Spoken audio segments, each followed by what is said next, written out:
Talk surrounding Boeing's next commercial airliner has been hot on the industry's lips across the last decade. Unfortunately, for many reasons, Boeing has not launched this new commercial aircraft and instead is focusing on rebuilding itself as a business to ensure that longevity can be achieved.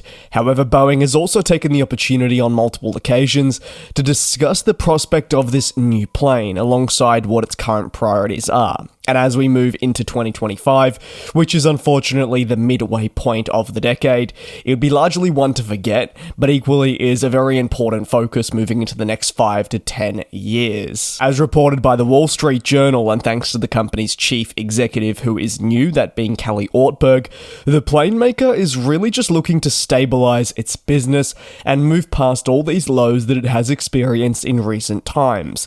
The manufacturer's highs have been definitely high.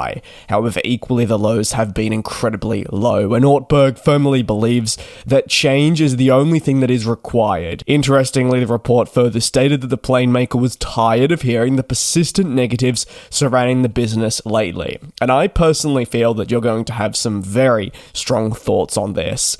Unfortunately, Boeing has really only had itself to blame, with niggles impacting its image that are on them. Most of these are going to always have substantial ramifications, especially when they stem from quality issues, certification delays, employee discontent, and so much more. It's a tainted brand, and I think many of you today watching this video would argue it's on Boeing, and while there can be frustrations internally that negativity surrounds them, it really is to be expected. Ortberg actually says that their internal focus is on rebuilding themselves as a business that'll be once more able to compete with Airbus.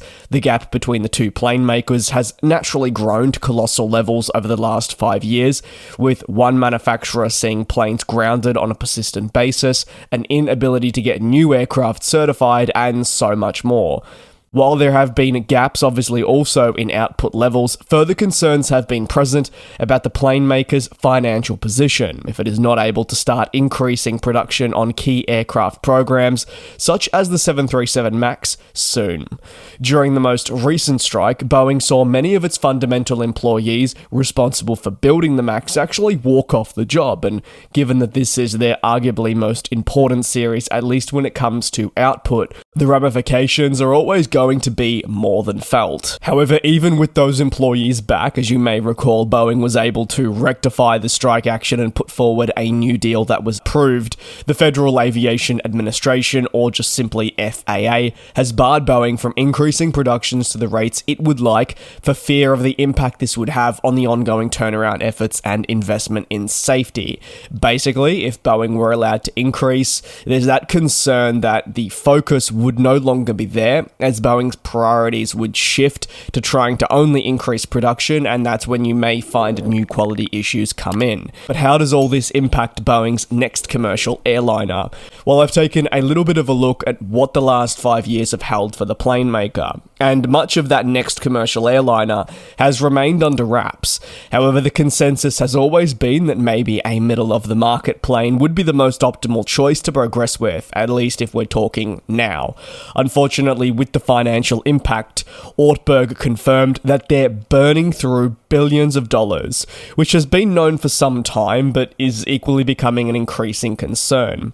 The plane maker added that it doesn't expect to actually become cash positive until it can increase production across its aircraft programs, and a time frame hasn't actually been given for when this is going to be possible, which is a problem in itself. But ironic, as airlines are facing those exact same problems when they don't know when they're going to be getting new planes coming, say, from the manufacturer. Moreover, all of this affects Boeing's attempts to launch a new commercial airliner, and in fresh updates, Ortberg not only confirmed that he didn't feel a new plane was needed at this point, but any attempts to actually launch such a plane, they won't be possible. This all down to Boeing's current financial position. These problems have greater ramifications for Boeing, as while they do continue to conduct work on other aspects of their business looking ahead, so much of their resources are hell-bent on trying to turn around their fortunes for the now. And all this gives time for competitor Airbus to continue moving forward with fresh opportunities, gain further advantage across key markets, and just generally essentially taking advantage of Boeing's misfortune, which again has been caused by its own internal decision making, but makes that gap even harder for Boeing to close looking forward. I'd love to hear your take down below in the comments, something I feel we did already know, especially when taking a look at Boeing's most recent financial performance, but to have the CEO come out and state that it's just not possible given their financial position, well, that's certainly fascinating to say the least. Thanks a lot for watching this aviation news video. Take care, be safe, and tomorrow I'll be back with another more long-form industry recap, taking a look at some of the biggest stories that have hit the news waves in the last few days. And we'll